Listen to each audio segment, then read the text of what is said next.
we'll discuss regarding the Cura slicer, which we are using for converting a 3D model into a number of layers.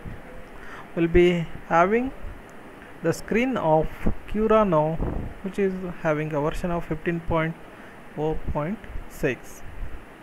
right? So these are some of the options what we'll be having: file, tool, machine settings, expert setting, as well as help option, right? So again we are having features. Some of the features are basic, advanced features, plugins, as well as starting and ending of G code, right? So let us discuss these things one by one today. The first option is with respect to the quality of the print what we'll be getting. So quality is nothing but the layer, the distance between the two layers, that here we are going to set. If you want a good quality print, that can be set to till 0.06 mm. If the quality of the print is not of so important, then we can set it to either 0.2 or 0.25 mm, right? So that is nothing but the distance between the two layers in mm. This is regarding the layer height. The next one is, that is the shell thickness, right? A shell is nothing but outer layer or the outer periphery of any model in the horizontal direction. That is defined with respect to this shell thickness, right? So minimum we should have 1 mm as a outermost shell. That is nothing but the compound, right? So next option is enable retraction, right? So sometimes what we'll be having the extruded part or the material can be poured here, and next point will be directly here. In between there is a gap. So in order to move the nozzle from this point to this point, there will be a pouring of the liquid polylactic acid. So in order to avoid that one, we are going to take back the filament with the help of retraction. Again we are going to extrude here, right? So this is what regarding the enable retraction, right? So next one is fill. Filling is nothing but bottom or top thickness, right? So bottommost layer, let us show with the help of one model here. So we are having one model here. So this is the phone stand what we are having. I will rotate this one in order to explain the different settings, right? The bottommost layer, which is adhering to the glass plate, that should have a thickness of 1 mm, as well as the topmost layer whatever we are having on the last layer, that is the topmost layer is the last layer, that also should be 1 mm, right?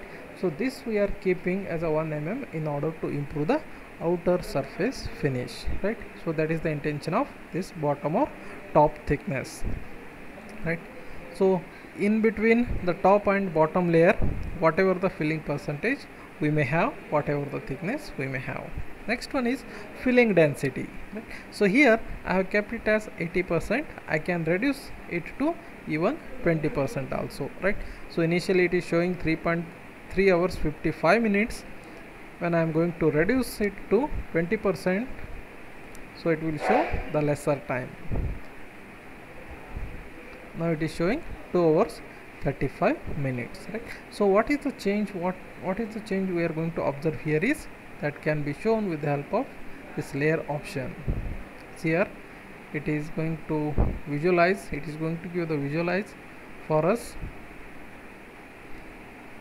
So I was telling about the filling percentage. Here we can see here, the yellow portion whatever it is going to show here is, that is the mesh that is automatically made with the help of this Cura slicer, right? So only 20% filling will be there in between the top and bottom layer, right? If I am going to increase it to 100%, let us see how it will change.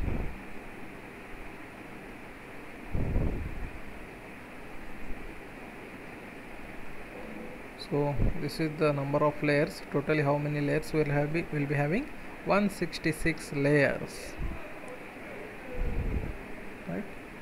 So now we can observe here.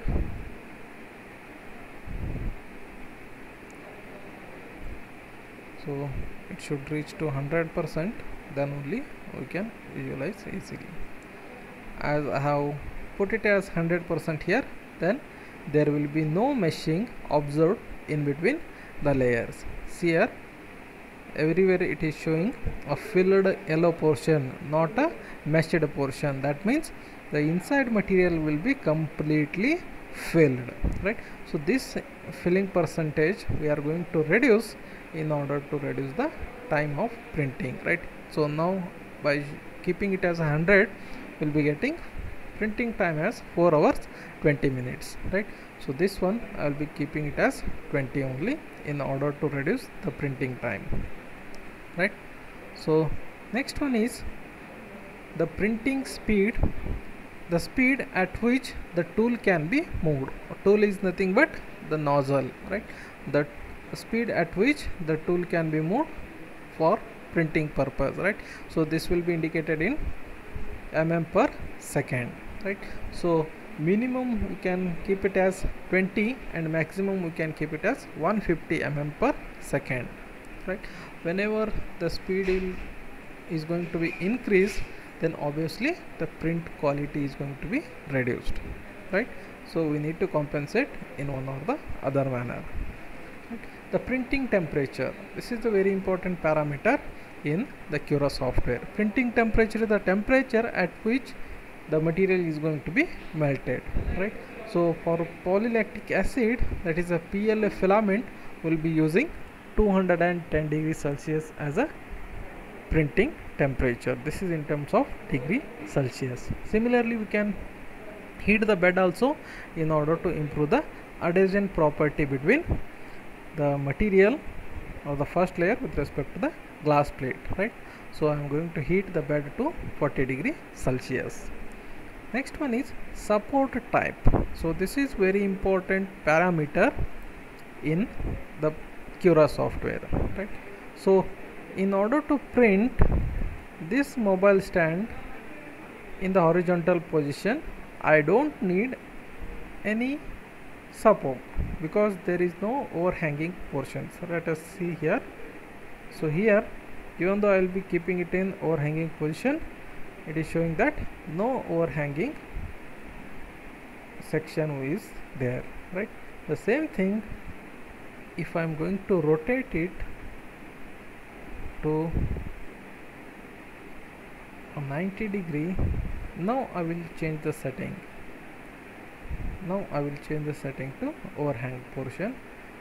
It will indicate with the help of red color. It will indicate with the help of red color that what are the overhanging positions are there.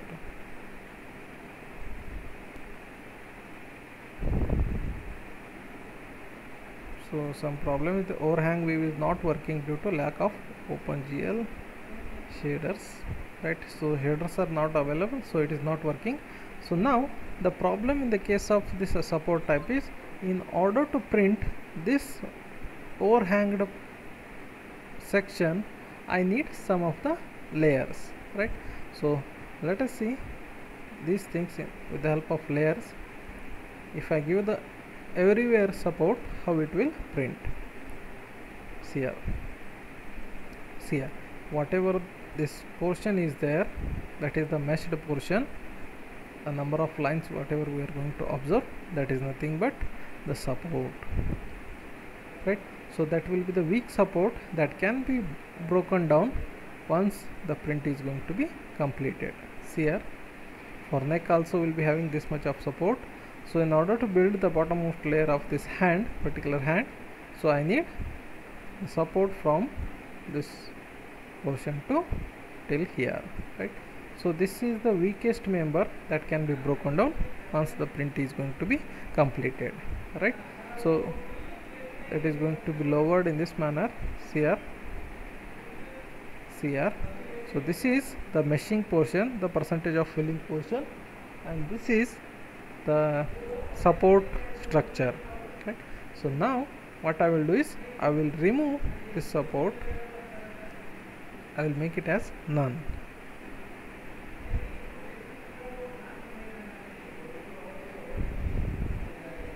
So now this component will not be printed in this orientation without the usage of the support, right? So I need the support here in order to print this area, right? So because of this purpose only, what I did, I have changed the rotation. So I will be printing in this manner without giving the support, right? So it depends on that means the advantage of the rotation tool will be using in order to save the time as well as in order to reduce the material, right? Next one is platform adhesion. Platform adhesion is nothing but the